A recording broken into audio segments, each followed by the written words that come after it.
of individuals that I had worked with when I was in Germany in the military, and then afterwards when I was serving on staff there, working with the military district. And I was laughing and teasing congregation on Wednesday night and told them, you know, I was 60-some pounds lighter.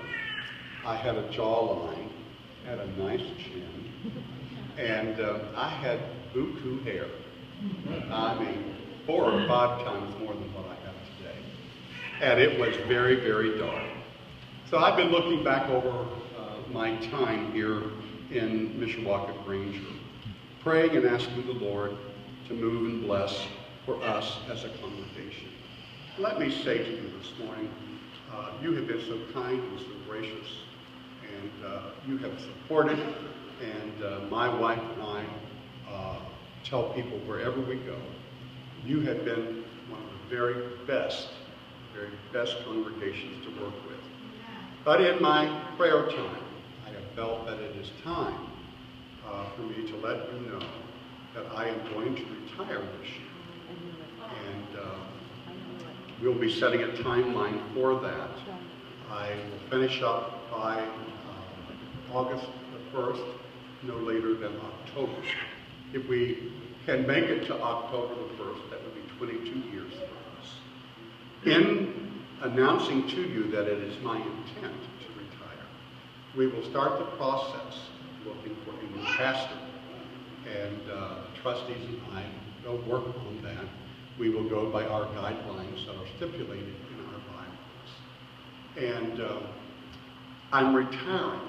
I'm not resigning. And at this point, I do not plan on leaving the area. I plan on attending here and being a blessing to the next pastor. Brother Mailer was so gracious with me, Brother Abernathy. They taught me some lessons early on. You can step to the pulpit and preach, or you can sit on the pew and be a great saint. However things work out in that area, I just wanted you to know this morning what our plans were. And I want you to be praying, seeking the Lord, and giving attention to the fact that we need to work together. Amen. We need to pull together.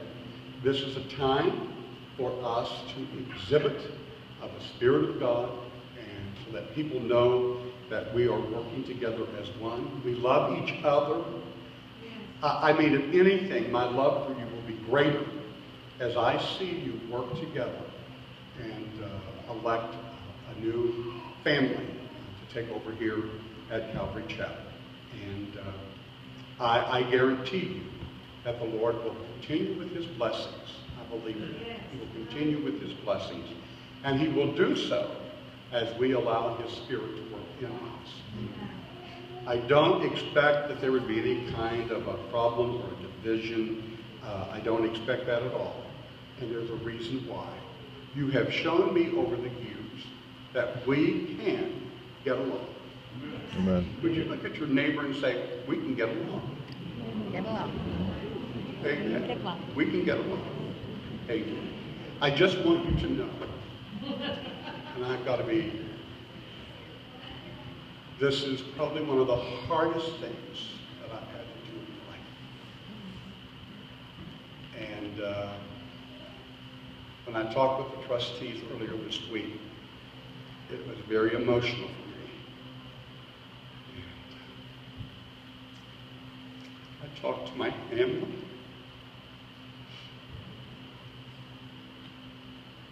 And I needed to talk to them.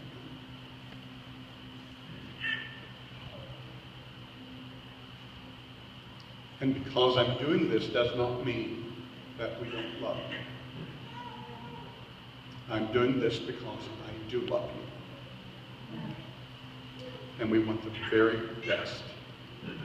And being almost 70 by the time that I finish up, I don't have the strength and the vigor that I once had.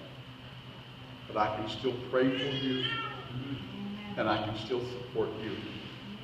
And we plan on it. Amen. So you pray with us. I want you to be at church tonight. We're going to take time tonight to ask you to take a day during the month of February to pray and fast us work together as this process moves forward. Let me say we love you. My wife is here, and I know how she feels about the congregation. And we were very blessed a little over 21 years ago.